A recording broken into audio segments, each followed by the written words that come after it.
মহৎ মানুষেরা আমাদের স্বল্পকালের এই জীবনকে সুন্দরভাবে বিকশিত করার জন্য অসংখ্য উপদেশ দিয়ে গেছেন। এই রকমই একজন মহান তাপস হযরত আলী রাজি আল্লাহ তাআলা আনহুর কিছু উপদেশ শুনুন।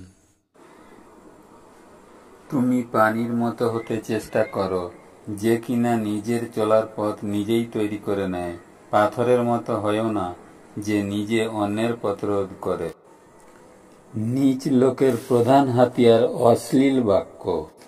বুদ্ধিমানেরা বিনয়ের দ্বারা সম্মান অর্জন করে, আর বোকারা ঔদ্ধত্যের দ্বারা অপদস্থ হয়।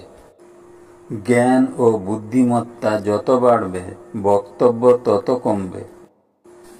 মূর্খ লোক সম্পদের জন্য অন্তরের শান্তি বিসর্জন দেয়, আর বুদ্ধিমান ব্যক্তি মনের শান্তির জন্য সম্পদ লুটিয়ে দেয়। দ্রুত ক্ষমা করে দেওয়া সম্মান বয়ে আনে, আর দ্রুত প্রতিশোধ পরায়ণতা অসম্মান বয়ে আনে। দুনিয়াতে সবচেয়ে কঠিন কাজ হচ্ছে নিজেকে সংশোধন করা, আর সবচেয়ে সহজ কাজ অন্যের সমালোচনা করা। অনুশোচনা খারাপ কাজকে বিলুপ্ত করে, আর অহংকার ভালো কাজকে ধ্বংস করে।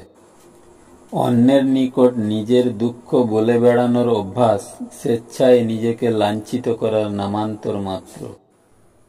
দুনিয়া হলো সাপের মতো, স্পর্শ করলে কোমল মনে হয়, কিন্তু শরীরে থাকে প্রাণনাশক বিষ। নির্বোধের দল তাকে দেখে ভিড় জমায়, জ্ঞানী ও বিজ্ঞ তাকে ভয় করে। যদি তুমি নিজেকে তিরস্কার করতে পারো, তাহলে কারো তিরস্কার তোমাকে শুনতে হবে না।